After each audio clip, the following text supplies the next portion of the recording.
예, 안녕하세요. 우리가 지난주에는 먼델 플레밍 모형에서 이자율 격차에 대해서 우리 잠시 얘기했죠. 그 이자율 격차가 나오는 이유는 뭐라고 그랬죠? 국가 위험이 존재하는 경우, 컨트리 리스크가 있는 경우, 또 하나는 환율 변화가 기대되는 경우에 그러한 금리 격차가 국가 간에 존재한다고 우리가 이야기를 했습니다. 오늘은 거기에 더 이어서 우리가 이 국가 위험이 증가될 때 우리 지난번에 잠깐 얘기를 하긴 했지만 그걸 조금 더 부연해서 설명한다면 우리가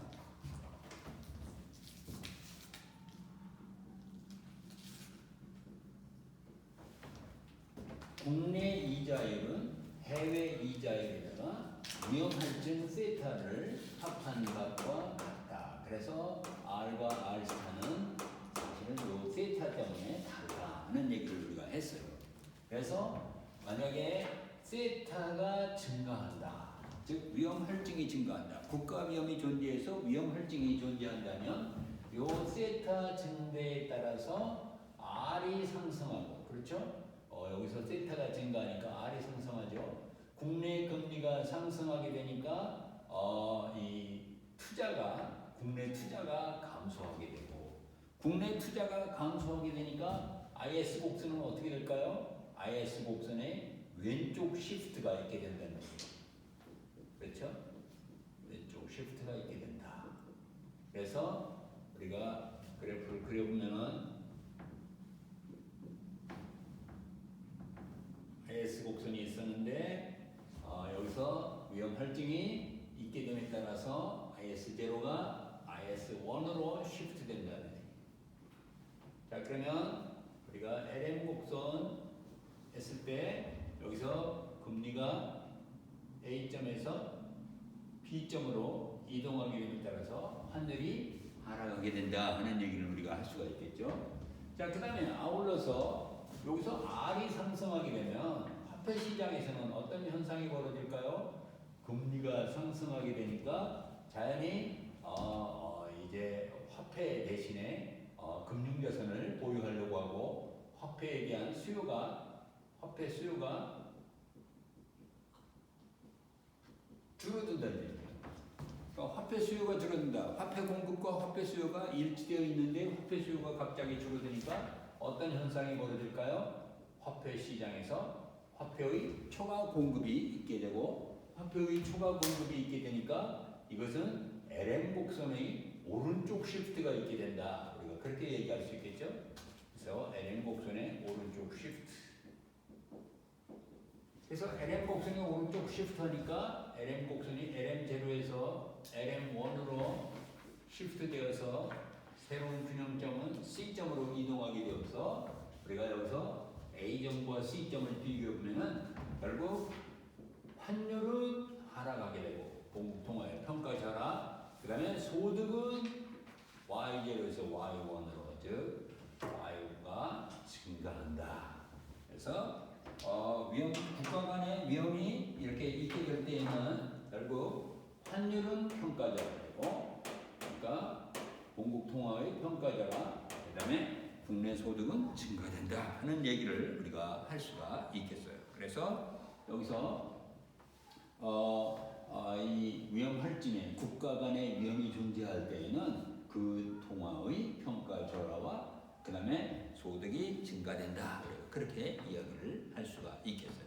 그러면 여기서 지금 두 번째 우리가 생각하고 있는 것이 환율 변동 기대 효과. 우리가 환율 변동 기대 효과를 우리가 보고 있어요. 환율 변동 기대 효과.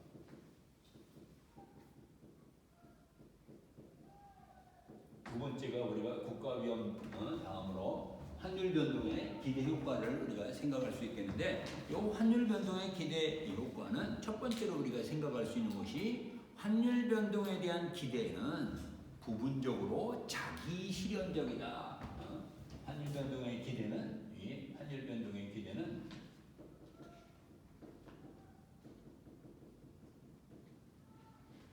기대는 그 현상이 self-fulfilling, 자기 실현적이다. 자기 실현적.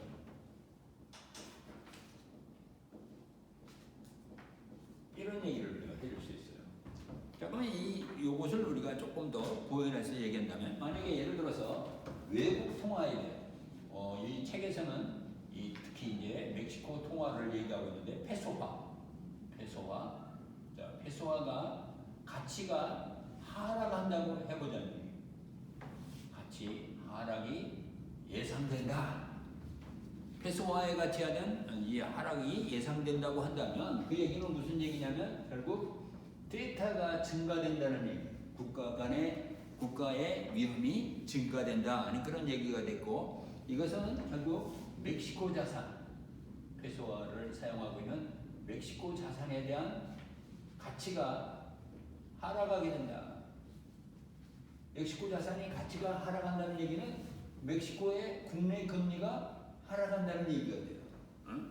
그렇게 되고 국내 금리가 상승, 하락이 아니라 상승.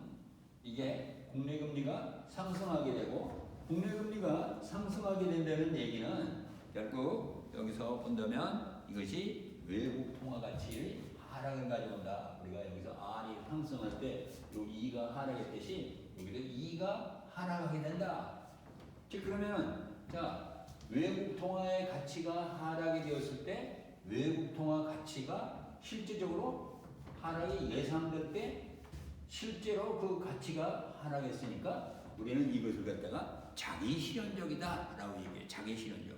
자기 실현적이라는 말은 어떤 것에 대한 예상이 있었을 때 현실적으로 그것이 실현되는 것을 우리는 자기 실현적이다 라고 얘기를 하게 되는데, 여기서 보면은 페소화 가치에 대해서 하락이 예상되었을 때 결국 페소화의 가치가 실질적으로 하락되었기 때문에 우리가 그렇게 이야기를 할 수 있는 거예요. 그래서 우리가 한마디 한다면 여기서 중요한 말은 어느 통화의 가치 하락의 예상은 결국 그 통화의 현재 가치도 상실하게 되는 자기 실현적 현상이 초래된다 하는 얘기를 우리가 할 수가 있겠어요.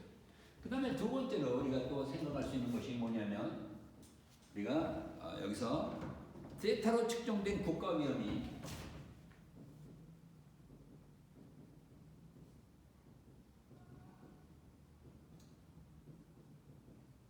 증가되면 결국 그 나라의 소득이 증가된다 하는 얘기를 우리가 할 수 있어요.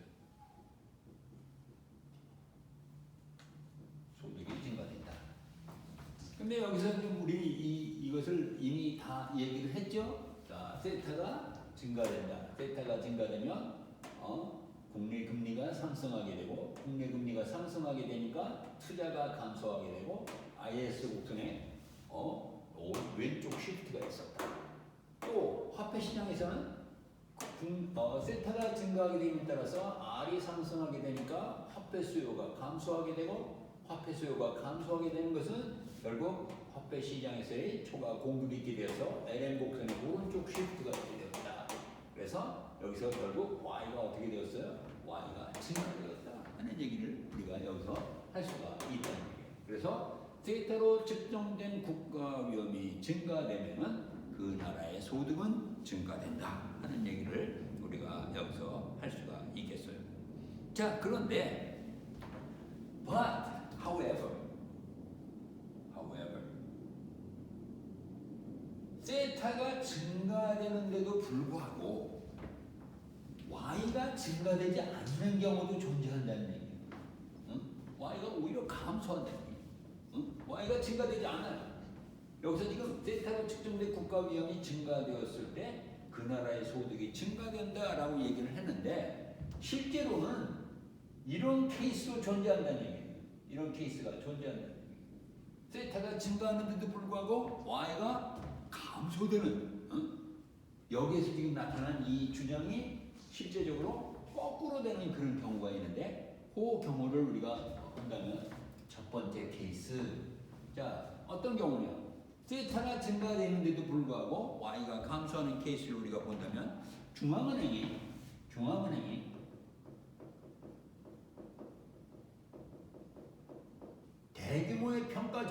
회피하기 위해서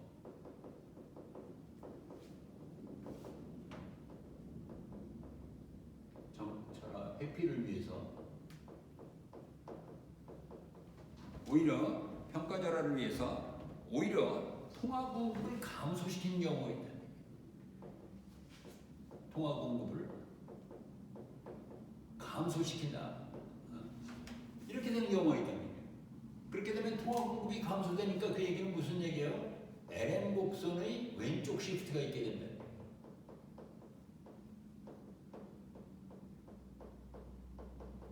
LM 곡선이 왼쪽 시프트 된다. 그러니까 LM 곡선이 이 오른쪽으로 가지 않고 LM 곡선이 왼쪽으로 시프트 되면 어떻게 되겠어요? 오히려 소득이 늘어나는 것이 아니라 소득이 줄어든다 하는 얘기를 우리가 할 수가 있겠다.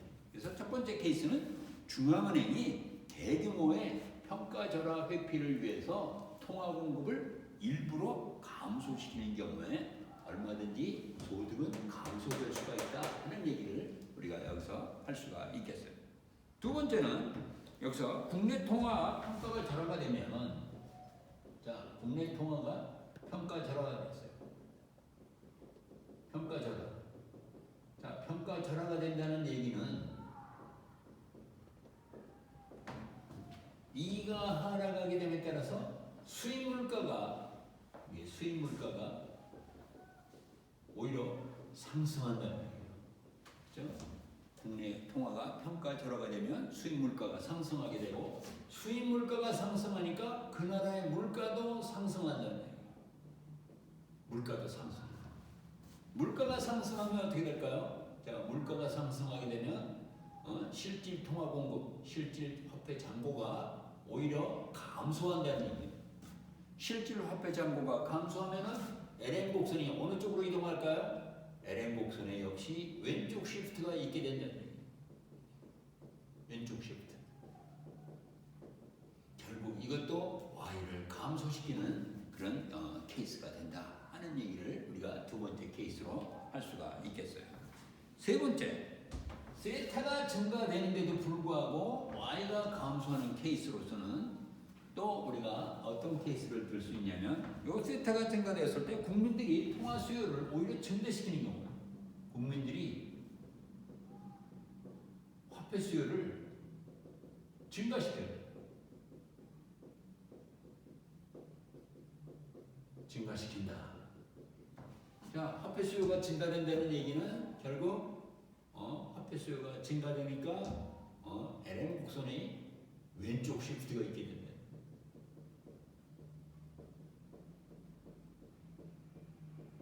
역시 왼쪽 시프트가 있게 되니까 소득이 감소한다 하는 얘기를 우리가 할 수가 있겠어요. 그래서 여기서 세타가 증가되는데도 불구하고 오히려 이런 케이스가 존재하는 소득이 일반적으로는 소득이 국가 위험이 증가될 때 그 나라의 소득이 증가되면 오히려 세타가 증가하는데도 불구하고 Y가 감소하는 케이스가 있는데 첫 번째는 중앙은행이 대규모 평가절하 회피를 위해서 통화 공급을 감소시키는 경우, 또 하나는 평가절하가 일어나는 경우에는 수입 물가가 상승되고 그 나라의 물가가 상승되어서 실질 통화 공급이 줄어들기 때문에 LM 곡선이 왼쪽으로 쉬프트하는 경우, 세 번째는 세타가 증가되는데도 국민들이 화폐 수요를 오히려 증가시켜가지고 화폐 수요를 증가시키니까 LM 곡선이 왼쪽 쉬프트가 일어나고 소득이 감소한다 하는 그런 얘기를 우리가 할 수가 있겠어요. 그래서 요 세 가지 상황은 LM 곡선을 왼쪽으로 시프트 시켜서 환율 하락을 완화시키고 소득을 오히려 감소시키는 케이스가 된다 하는 얘기를 우리가 할 수가 있겠어요. 그래서 국가 위험이 증가되면은 세타가 증가되는 경우에는 단기적으로는 통화가 평가절하가 되고 결국 총 소득이 이런 경우에는 오히려 감소된다 하는 얘기를 우리가 할 수가 있겠어요. 자, 그런데 세타가 증가되는 경우에 여기서 우리가 R이 상승된다, 국내 금리가 상승된다는 그런 얘기를 우리가 했고, R이 상승되면 어떻게 되겠어요? 투자가 감소해요. 투자가 감소한다는 얘기는 자본 축적을 감소시켜요. 자본 축적이 감소되면 경제 성장이 둔화된다는 얘기. 장기적으로 경제 성장이 둔화된다 하는 그런 얘기를 우리가 할 수가 있습니다. 그래서 국가 위험이 증가되는 것이 소득에 사실은 이 증가를 가져온다는 얘기는 사실은 그것이 항상 상반된 결과도 존재한다. 그래서 오히려 경제 성장이 둔화되는 그런 케이스도 있을 수 있다 하는 얘기를 우리가 할 수가 있겠어요. 자, 이제 그 다음에 우리가 환율제에 대해서 우리가 얘기를 하겠어요. 환율제 선택. 환율제도에서는 고정환율제가 있고 변동환율제가 존재하죠. 고정환율제 또 변동환율제, 이것에 대해서 우리가 잠시 생각을 해보자는 얘기예요. 자, 그러면 고정환율제, 변동환율제에 대해서 여러 가지 이 말이 많은데 이것에 대해서 우리가 찬반 논쟁들을 우리가 한번 살펴보면 우선 첫 번째로 변동환율제 옹호론. 변동환율제 옹호론 보자.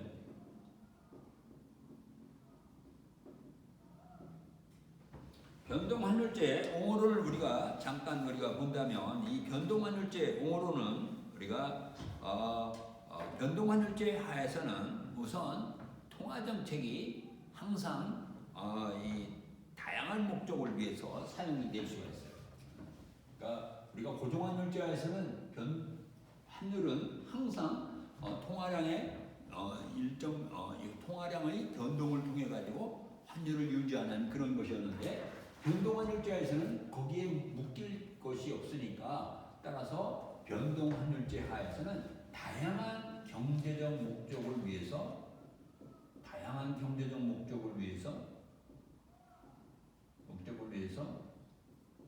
통화정책이 사용된다는 얘기예요.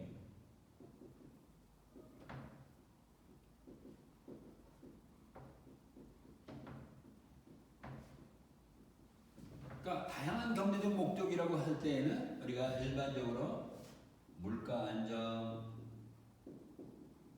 고용 안정, 그 다음에 경제 성장, 안정적 경제 성장,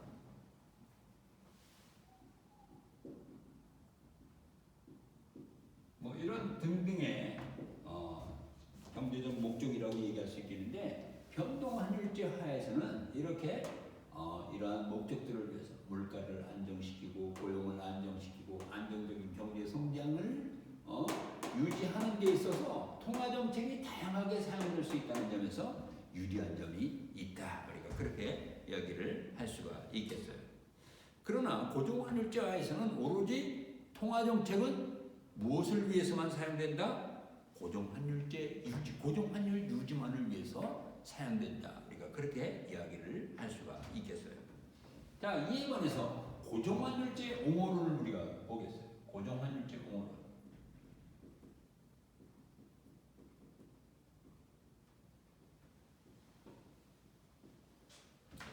변동환율제 옹호론은 다양한 경제적 목적을 위해서 통화정책이 사용된다는 것이 하나의 아주 유리한 점이다라고 얘기하는데 고정환율제 하에서는 자 환율이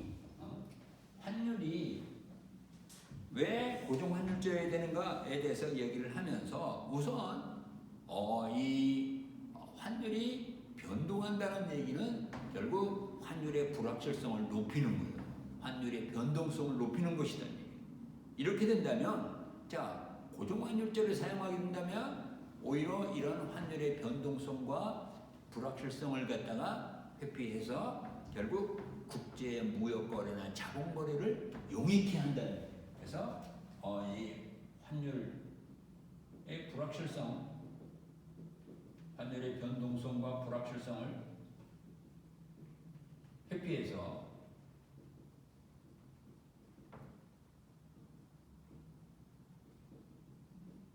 그리고 국제 무역 거래, 자본 거래를 용이케 한다. 그리고 이렇게 얘기를 할 수가 있겠어요. 이점이 있다는 얘기예요.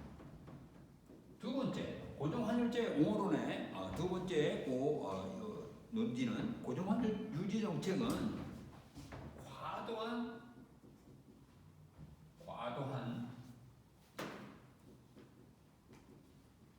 통합 팽창과 초인플레이션 이것을 억제한다는.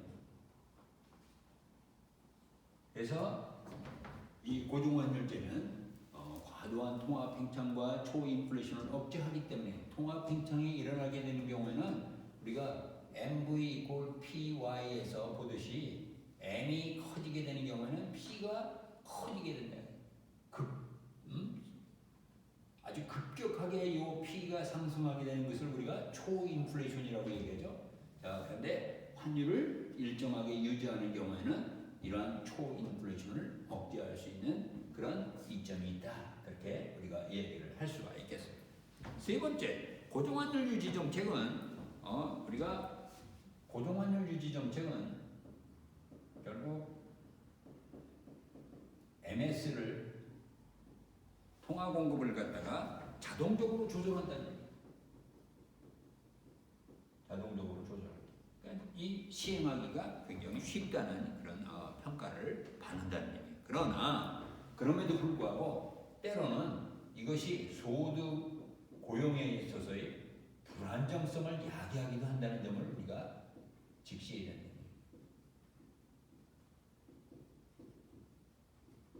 그래서 이 고정환율제 옹호론은 우리가 이런 세 가지 점에서 환율의 변동성과 불확실성을 회피하니까 무역거래나 자본거래를 쉽게 한다는 거. 그 다음에 또 하나는 과도한 통화 공급을 팽창시키니까 또 초인플레이션을 억제할 수 있다. 팽창을 억제하니까 초인플레이션이 억제된다. 그 다음에 고정환율제를 사용하게 되는 경우는 우리가 통화량이 거기에 따라서 자동적으로 조절되기 때문에 이것이 유리한 점이긴 하지만 때로는 이것이 소득과 고용을 또 불안정하게 하는 그런 이유도 된다는 것을 우리가 얘기할 수 있어요. 자, 그 다음에 그러나 우리가 이 변동환율제, 고정환율제를 우리가 종합해서 보면은 고정환율제 하에서도 환율이 여타 목적과 만약에 충돌이 되면은 얼마든지 환율이 변동이 될 수가 있다는 얘기예요. 고정환율이라고 해가지고 항상 환율이 안정된 것은 아니라는 거예요. 다른 어떤의 이 목적과 이 충돌이 다른 목표하고 충돌이 되면은 환율은 얼마든지 변동이 가능하다는 얘기를 할 수 있겠고, 변동환율제 하에서는 환율의 오히려 거꾸로 환율의 타겟 존을 세워가지고 어느 정도의 목표를 세워가지고 그 유지를 위해서 운영이 될 수가 있다는 얘기예요. 그러니까 변동환율제라 하더라도 이것이 항상 고정성이 없다 이렇게 얘기를 할 수가 없는 거예요. 변동환율제 하에서라도 오히려 환율의 목표를 설정해서 운용을 할 수가 있다. 그렇기 때문에 우리가 그런 점에서 본다면 환율이 완전하게 고정된다, 완전하게 변동된다 이런 환율은 없고, 환율제는 없고, 이런 환율제 하에서라도 환율의 안정은 중앙은행의 주요한 목표 중에 하나다. 우리가 그렇게 이야기를 할 수가 있겠어요. 자, 그 다음에 우리가 고정환율제 하에서 투기와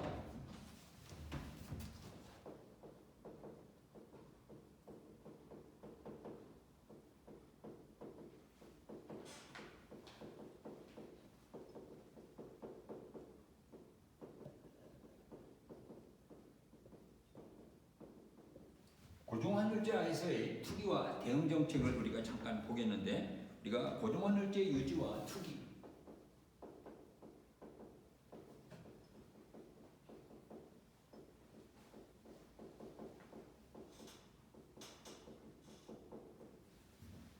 자, 이 고정환율제 하에서 만약에 여기서 지금 계속해서 멕시코 예를 계속 들고 있는데 중앙은행이 자국의 통화 가치를 갖다가 이제 페소화 가치죠. 멕시코 중앙은행이 자국화의 가치를 달러에다가 고정시키기로 했다고 했을 때 통화량은 항상 고정 환율을 유지하도록 자동적으로 조절이 돼요. 이랬을 때 자, 문제가 없느냐? 문제가 있을 수 있다는 얘기예요. 어떤 경우에? 만약에 멕시코의 외환 보유고가 고갈되는 경우에는 얼마든지 중앙은행이 고정 환율을 유지할 수가 없는 경우가 생길 수 있다는 얘기죠. 그러면은 중앙은행이 환율 유지를 포기할 것이라는 그런 소문이 투자자들 사이에 퍼지게 되고, 이렇게 되는 경우에는 멕시코 페소화에 대한 이 투기적인 공격이 있을 수 있다 하는 그런 가능성이 제기가 될 수가 있다는 거예요.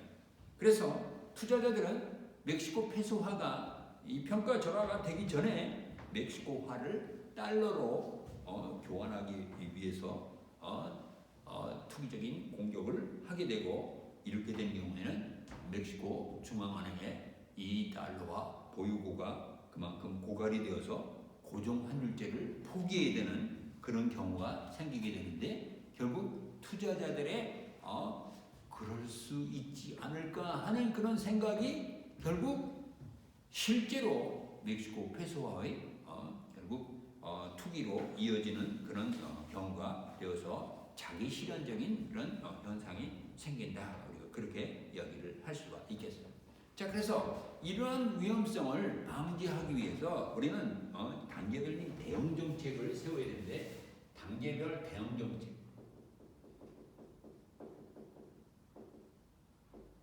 그러니까 여기서 고정환율제 유지하기가 힘들 때가 뭐냐면은 결국 이 고정환율제 유지가 힘든 경우는 외환보유고 고갈될 때, 외환보유고가 고갈되면은 외환보유고 고갈 때문에 고정환율제 유지가 힘들어진다는 얘기예요.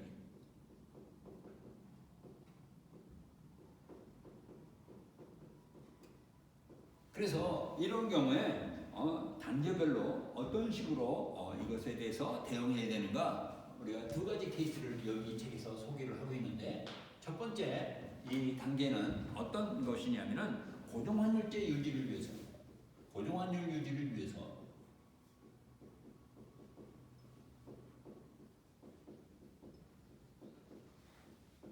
커런시 보드, 즉 우리 얘기하면 통화위원회를 설치합니다. 통화위원회, 커런시 보드.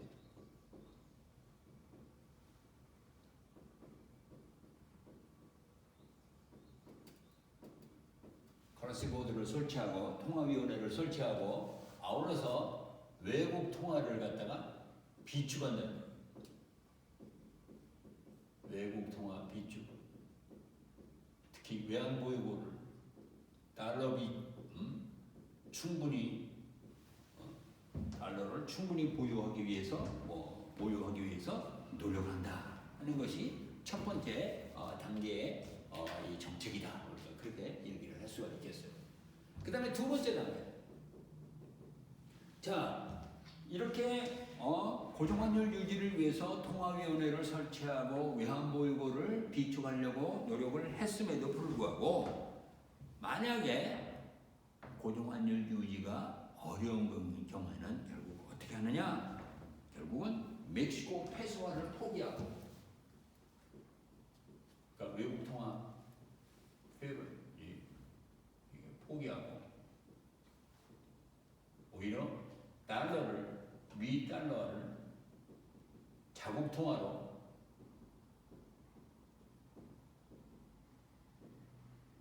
바꾸는 거예요.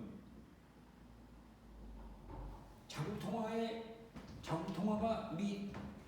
통화가 멕시코 페소화에 쓰는데, 이 자국 통화를 이제 사용하는 통화 자체를 달러로 바꾼다는 얘기예요. 달러가 보다 더 신뢰성이 있는 그런 이 통화 수단이다라고 생각을 해서 결국 달러화 정책, 이게 우리의 달러화 정책이다. 달러화 정책을 쓴다. 이것을 갖다가 우리가 영어로 dollarization이라고 얘기해요. dollarization. 페소화를 포기하고 미 달러화를 자국 통화로 사용하게 되는 그런 이 정책이 우리가 달러화 정책이다라고 얘기하는데 영어로는 우리가 달러리제이션 이렇게 얘기를 해요. 자, 그러면 이 달러리제이션을 사용했을 때 우리가 여기서 문제들이 있어. 달러화 정책을 사용하기 는 어떤 나라든지 자국 통화를 사용하게 되는 경우에 거기에 따른 두 가지 이점이 있는데 하나는 뭐냐면 시니어리지가 있어요. 시니어리지. 이 통화 발행, 자국 통화 발행에 따른 수입을 우리가 시니어리지라고 얘기하는데 우리말로 얘기하면 화폐 발행 수입이에요. 화폐 발행 수입.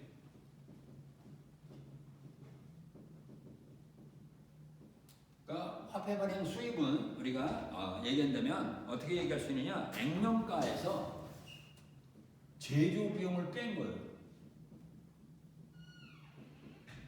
액면가에서 제조 비용을 뺀 거, 이것을 갖다가 우리가 시니어리지 또는 화폐 발행 수입이라고 얘기하는데, 만약에 여기서 지금 2단계에서 페소화를 포기하고 미달러화를 자국통화로 바꾸게 되는 경우에는 이 화폐 발행 수입을 포기하는 거예요. 시니어리지가 없어진다는 얘기예요. 그 다음에 두 번째는 여기서 또 자국통화 주권을 포기하는 거예요.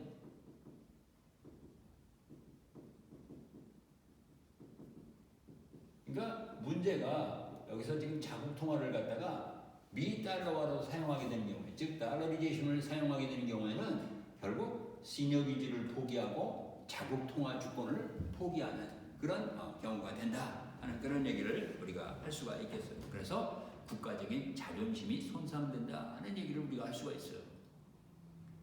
그런데 사실은 실제로 멕시코는 여전히 자기네 자국 통화 페소화를 사용하고 있지만 자국 통화로 현실적으로 지금 자국 통화를 미달러화로 사용하는 나라가 있어요. 현실적으로 어느 나라가 그렇게 사용하냐? 파나마가 그래요. 파나마가 미달러화를 자국의 공용 통화로 사용한다는 거예요. 달러화를 자국 통화로 사용한다는 거예요. 그러니까 달러리제이션을 실제로 시행하고 있는 경우. 그래서 이런 경우도 달러리제이션이 항상 비현실적인 그런 수단이 아니라 현실적으로 그렇게 하고 있는 나라가 있다 하는 얘기를 우리가 할 수가 있겠어요. 자, 어쨌든 간에 여기서 우리가 이 고정환율제 하에서 투기에 대한 이 대응 정책, 외환보유고 고갈돼가지고 고정환율제가 유지가 곤란할 때 고정환율제 유지를 위해서 통화위원회나 아니면 외국 통화 비축을 위해서 노력하고, 두 번째는 달러화를 자국 통화로 사용하게 하는 달러리제이션을 얼마든지 쓸 수가 있다. 이렇게 되는 경우에는 얼마든지 이런 문제들이 시니어리지의 문제라든가 자국 통화 주권의 포기라든가 하는 그런 문제가 발생할 수 있다 하는 얘기를 우리가 할 수가 있겠어요. 자, 그 다음에 중요한 우리가 불가능한 삼위일체.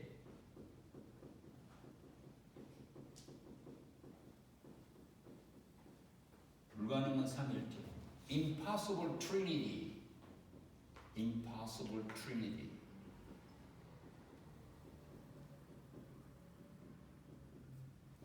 자, 이 Impossible Trinity라는 말은 무슨 말이냐면, 이건 또 국제금융의 3자 태길이다 이런 말을 쓰게 돼요. 국제금융의 3자 태길.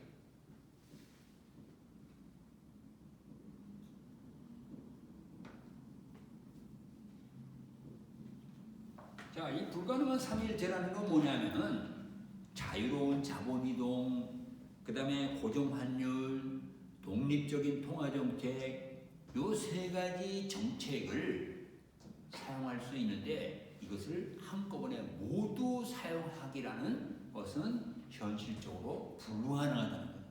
세 가지 중에서 적어도 한 가지는 포기할 수밖에 없는 것.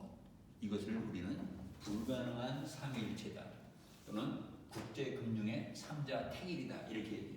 원래 여기서 지금 얘기하는 트리니티라는 말은 이 기독교에서 성부, 성자, 성령 이것을 갖다가 삼위일체라고 얘기하는데 요 삼위일체를 갖다가 얘기하는데 여기다가 지금 국제 금융에다 이거 적용시켜가지고 이 삼위일체는 현실적으로 불가능한데 그것은 여기서 지금 얘기한 자유로운 자본이동,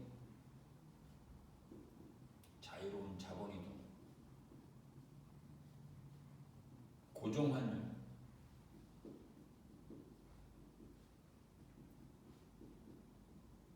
독립적인 통화정책,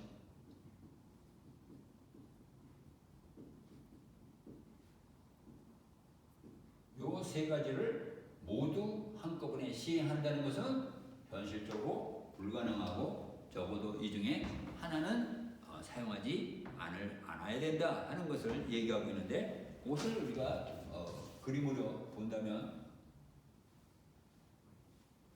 여기서는 자유로운 자본이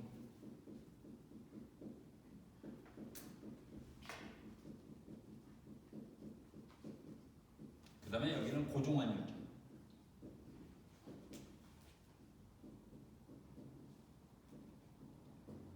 여기는 독립적인 통화정책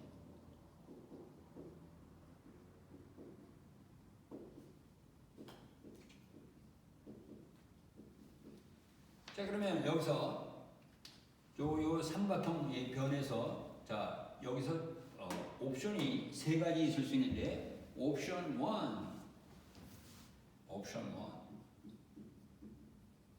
여기는 옵션 2 여기는 옵션 3 자 그러면 옵션 1은 어떤 경우냐면은 독립적인 통화정책과 자유로운 자본 이동은 사용하지만 이 변에 요 대각에 있는 이 고정환율제는 포기할 수밖에 없는 거예요. 자, 이 나라가 어떤 나라냐? 미국이에요. 미국. USA라요. US. 자, 미국은 자유로운 자본 이동을 허용하고 독립적인 통화정책을 사용하지만 고정환율제를 포기했어요. 그러니까 무슨 환율제를 쓴다는 얘기예요? 변동환율제를 쓴다는 얘기예요. 이에 반해서 옵션 2 자유로운 자본 이동과 고정환율제를 사용하기는 하지만 독립적인 통화정책은 사용하지 못하는 그런 나라가 있어요. 이 나라가 어디냐면 홍콩이에요. 홍콩은 요 자유로운 자본 이동과 고정환율제를 사용하지만 요게 대각에 있는 독립적인 통화정책은 사용하지 않는다는 얘기예요. 사용하지 못하고 있다는 거예요. 독립적인 통화정책이 없다. 우리가 그렇게 이야기를 할 수가 있겠어요. 세 번째, 옵션 3는 어디냐? 중국이에요. 중국. 중국은 독립적인 통화정책, 고정환율제, 자, 이 중국의 통화제도는 미 달러화에 연동되어 있기 때문에 따라서 고정환율제를 사용한다는 얘기예요. 그래서 독립적인 통화정책과 고정환율제를 사용하지만 이 나라는 자유로운 자본이동을 허용하지 못하고 있다는 거예요. 그래서 이 두 가지는 사용하지만 이 대각에 있는 자유로운 자본이동은 허용하지 않는 그런 시스템이 중국의 시스템이기 때문에 옵션 3를 사용한다. 우리가 그렇게 이야기를 할 수가 있겠어요. 그래서 각국은 삼각형의 한 변을 선택할 뿐이지 결국 이 맞은편에 있는 제도적인 특성을 포기해야 된다. 그렇게 이야기를 할 수가 있겠어요. 미국의 경우처럼 자유로운 자본 이동을 허용하고 독립적인 통화 정책이 가능하지만 고정환율제 유지를 포기하는 그래서 변동환율제만 사용하는 그런 케이스가 있고 홍콩처럼 자유로운 자본 이동과 그리고 고정환율제를 유지하지만 독립적인 통화 정책을 포기하는 그런 경우도 있다는 거예요. 그래서 환율 일정 수준으로 유지하기 위해서 항상 통화거래량을 조절하는 그런 케이스가 홍콩 케이스다. 세 번째, 중국의 경우에는 자본의 국제적인 이동을 제한하는 경우예요. 그래서 국내 금리를 세계 이자율에 고정시키지는 않지만 환율을 고정시키고 여기서 본다면 환율을 고정시켰죠. 그리고 독립적인 통화 정책을 사용하는 그런 경우가 바로 중국의 경우다. 그렇기 때문에 결국은 각국이 여기 지금 미국, 중국, 홍콩 요 세 가지 케이스가 있는데 요 자신들에게 다음 질문을 할 수밖에 없다. 첫 번째 선택 1, 옵션 1. 요 미국의 경우인데 미국의 경우에 환율 변동을 과연 수용할 수가 있는가? 옵션 2, 홍콩의 경우죠. 홍콩의 경우에는 국내 경제 안정화를 위해서 독립적인 통화 정책을 포기할 수 있는가? 이런 질문을 할 수가 있다. 세 번째, 옵션 3. 옵션 3는 일반인들의 국내 국제시장, 국제자본시장 참여를 제한할 수 있는가? 그것을 여기서 얘기할 수 있는데, 불가능한 삼위일체에 따르면은 이 어느 국가도 이 세 가지 선택 중에서 하나는 포기할 수밖에 없다 하는 얘기를 여기서 하고 있는데, 우리는 이것을 통틀어서 불가능한 삼위일체다, 국제금융의 3자 태길이다, 우리가 그렇게 이야기를